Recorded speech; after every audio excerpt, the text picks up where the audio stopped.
Welcome students. Welcome to my second part of my video, that is history of Indian art.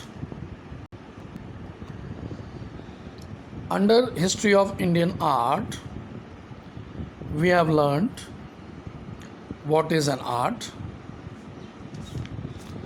We have also learned Indian tradition of visual art, Indian traditions of performing art.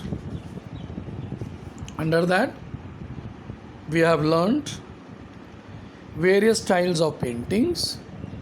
We have seen miniature paintings during the time of the Mughals. We have seen the Western styles. Now, we are going to now deal with the sculptural arts. Under sculptural arts, we are going to see the sculptures are of three dimensionals, such as images, statues, and pots. For creating sculpturals or sculptures, either we need a rock or a metal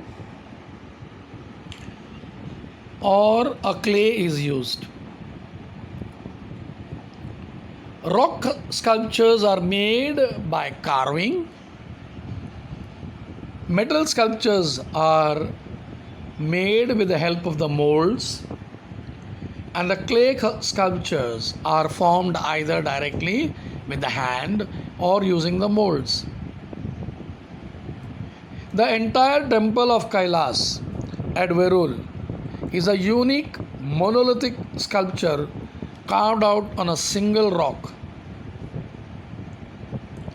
The lion capital of Ashokan pillar, found at Saranath, is a national emblem of India.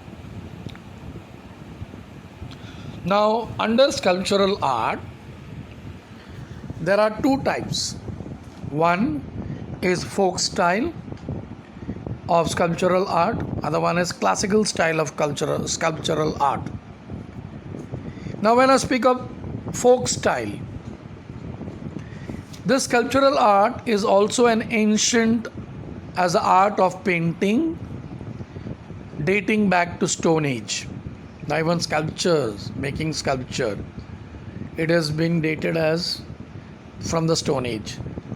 Carving tools out of stones can be said to be in the beginning of sculptural art.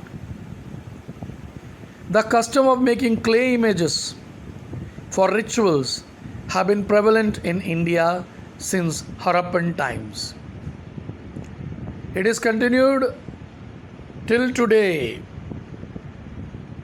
in many regions like Bengal, Bihar, Gujarat, Rajasthan. Now I'd like to give an example. The Ganesha idol, the mask of Gauri, bull figurines made for the festival of Bailpola in Maharashtra, wooden memorials, Veer Galas, the decorated clay storage bins are few of the examples of folk traditions of sculptural art. Now, just like folk style, there is one more style in sculptural art. They are called as classical style. The Harappan seal stones and bronze statues tell us about 5,000 years old, even the older tradition of Indian tradition and sculptural art. It is said that the tradition of carving stone sculptures of large size began during the Mauryan period with Ashokan pillar. The Sachi Stupa was erected in Emperor Ashoka's time. The sculptures at Barud are the testimony of the continuous development of sculptural art in India. Buddhism was spread far and wide in many countries outside India, the tradition of erecting Buddhist stupas began in those countries as well. The stupa at Borobudur in Indonesia and the largest stupa on the world is the largest stupa in the world. It was built during 8th and the 9th century CE. It is declared as one of the world's heritage site in the year 1991. Now we will see the Indian iconography. The Gandhara school of art came into being in 2nd century BCE.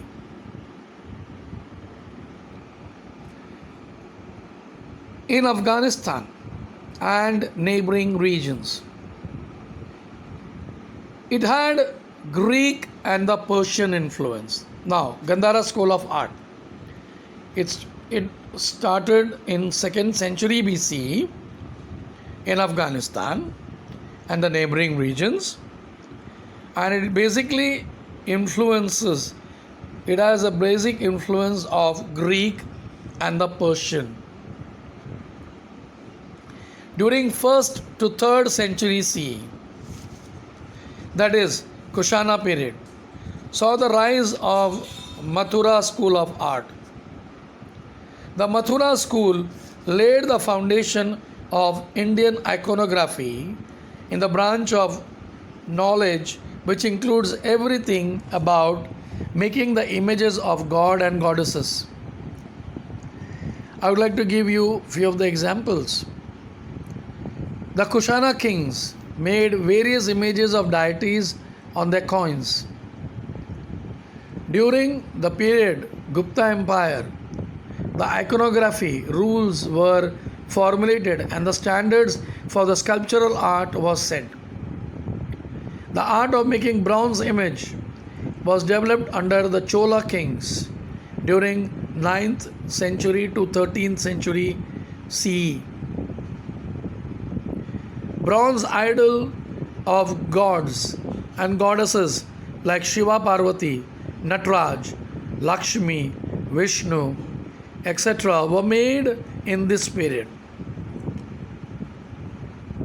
Now, my dear students, let us see some more examples of art and architecture.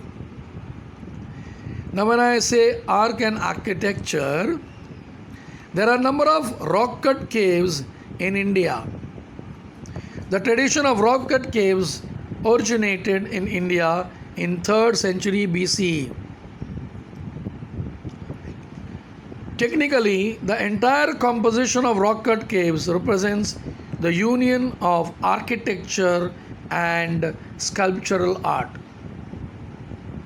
Now, you can find in certain entrance interior in the carved columns and the images of excellent specimens are of sculptural art. Now, where do we find this? We find it on the wall ceilings, sometimes in the entrance of the temple, or the carved columns on the interior of the temple. Now, I would like to give an example. The rock-cut caves of Ajanta and Virul in Maharashtra was declared as the World Heritage in 1983. Now, my dear students, we will see the temple architecture. I hope we all have visited the village. And if you see in the village, you find temples, their style is almost same everywhere. We find the temples are built at the beginning during the Gupta period, and you find there is a sanctum and a veranda with 4 columns. You see such styles of temples, we find it in the village or in the rural areas. The temple architecture in India had reached the peak by 8th century CE. This is testified with the magnificent composition of Kailas temple of Verul. By the medieval period, various styles of architecture has developed in India.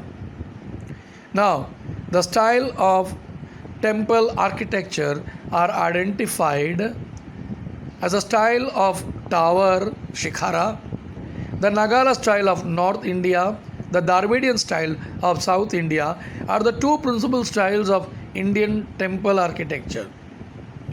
A blend of two styles, that is Nagara and the Dravidian, is known as Varsa style. Now, my dear students, they are telling you few of the examples. We find it in that is Bhumajia style in Madhya Pradesh, and Maharashtra has close resemblance to Nagara style for the structural viewpoint. In Bhumaji style, the series of miniature towers are arranged which becomes smaller towards the top. Hence, the tower appears to be continuously rising from the base to the temple top. Now, my dear students, we could also see in the medieval period when the Mughals have invaded India, even they had certain sculptural style. In the medieval period, under the patronage of Muslim sultanates, many style of architectures such as Persian, Central Asian, Arabic and pre-Islamic native Indian styles were blended together, creating a Islamic architecture of India. Many beautiful buildings were created. Examples: the Qutub Minar at Mehrauli near Delhi, Taj Mahal at Agra, Gol Gumbaz at Bijapur in Karnataka are the world famous example of Islamic architectural style. The construction of Qutub Minar was started during the reign of Qutbuddin Aibak, but it was completed by Iltutmish because Qutbuddin Aibak died while he was constructing this Qutub Minar. If you go with the details of Qutub Minar is the highest minaret in the world. It is 73 meters, that is 240 feet in height.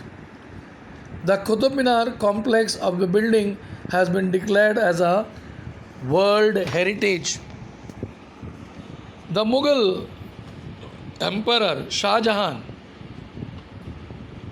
he has built Taj Mahal in memory of his queen Mumtaz Mahal, which is looked upon as a paramount example of the beauty of Islamic structure or architecture. This world famous building has been declared as a World Heritage by UNESCO. The Gol Gumbaz at Bijapur, Karnataka was built in 17th century CE. Muhammad Ali Adil Shah of Bijapur inside the dome, after which the building is named therein as Round Gallery.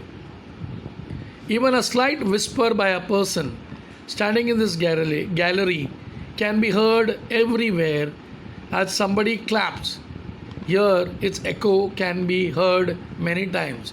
That is the speciality of Gol Gumbaz. Please remember, Gol Gumbaz at Bijapur, built in 17th century CE.